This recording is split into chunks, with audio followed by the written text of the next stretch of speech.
Hello, boys and girls. How are you this morning or afternoon or evening, whatever time of day you're watching this video? I'm going to read you Curious George. We love Curious George. He's a curious little monkey, and he usually gets into a little bit of mischief when he's out and about exploring with the man in the yellow hat. So this book is called Curious George Saves His Pennies. Do you guys have a bank?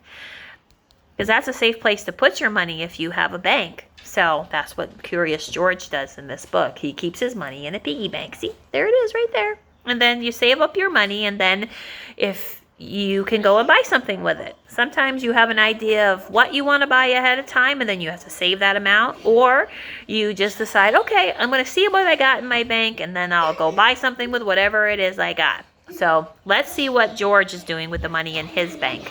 So this is the cover of the book, the front, and it tells us that it's Curious George Saves His Penny, and it's written by Margaret and H.A. Rays. So they wrote the story and they illustrated it. So that's very important to know. So this is the front. This is the back, and look, there's all kinds of money on the back. And this is the spine. You could ask your mom and dad to look at some money, and then you can sort it. You can sort it by pennies. You can sort it by nickels and dimes and quarters. You can sort it that way, or you could just sort it by the color. You can sort it by the brown or by the silver. So you can decide how you want to sort your money. Okay? So let's take a look at this book. Let me turn you so you'll get a better idea. Curious George Saves His Pennies.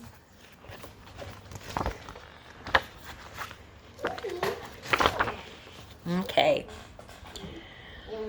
George was a good little monkey and always very curious, especially when he was in Tommy's toy store. There were so many things to wonder about: pogo sticks and skateboards, snow globes and kaleidoscopes, and even finger traps. But George's favorite thing to do at the toy store was play at the toy train table. Today, there was a new train. It was wood and painted bright red, and it had a real working whistle. Whistle. See it right there? There it is. Mom, I think he's gonna buy it. Maybe. George held it up to show his friend, the man with the yellow hat. "Not today," said his friend. "We're looking for a birthday present for Noah, remember? He's turning 5. What do you think of this?" What does he have? What is that? A hula hoop. George helped his friend pick out a yellow and green hula hoop. While Tammy, the shopkeeper, wrapped the present for the birthday party, George wandered back to the train table. Look, he really likes that train. He's looking at it again. You ever go to the toy store and see a toy that you really like and you just kept on going back to it? I know I used to do that when I was a little girl. "I have a suggestion," said George, said the man as he carried it over. "Why don't you buy that new train for yourself? The tag says $5. I'm sure that you can save the money for it." George liked this suggestion so much that he was only a little sorry to put the train back down. George had such a good time at the party that Noah let everyone have a turn at the hula hoop. It was harder than it looked. As soon as George got home that afternoon, he took his piggy bank down from his dresser. He opened the small plug at the bottom and shook it, and out tumbled a nickel. George ran to show the coin to his friend. "You have 5 cents," said the man. "I'll give you your allowance early this week. Don't spend it on candy. You have to save it up." And the man gave George 2 quarters. "Here is 50 cents, he said. "Now you have 55 cents. You only have to save $4.45 left." George wasn't quite sure how much money that was, but it sounded like a lot. George dreamed about the red train that night, and he was riding it through the forest of trees. He tugged on the whistle again and again so that no one could miss his shiny red engine. In the morning, George decided he would have to find a way to earn money faster. What if someone else buys that red train at the toy store before he could? He had an idea. George found 5 pennies and a dime in the sofa cushions. He found a nickel under his bed, and his piggy bank jingled nicely that evening. He had 75 cents saved. 1 more quarter, and he would have $1. That morning, George had another idea. He would get a job. Lucky for George, his neighbor, Mr. Reddy, needed help raking leaves. George worked all morning long, gathering armfuls of red, brown, and gold leaves to add to the growing pile in the center of the yard. Mr. Reddy bought out lemonade for the two to share. While his neighbor rested in the sun porch swing, George climbed a tree.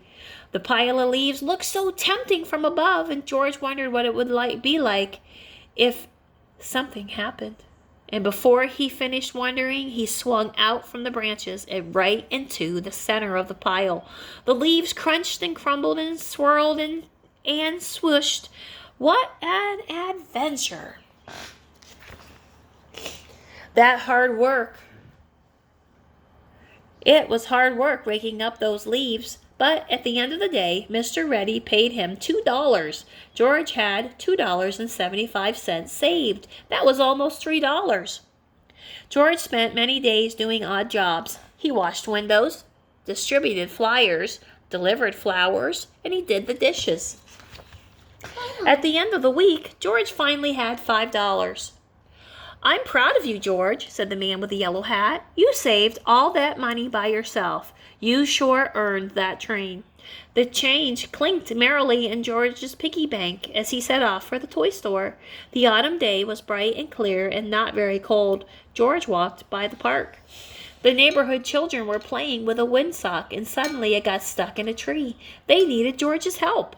George carefully set his piggy bank down on a nearby park bench where he could keep an eye on it, but little monkeys sometimes forget. And as George began to play with the children, he forgot to check to see if his bank was still there.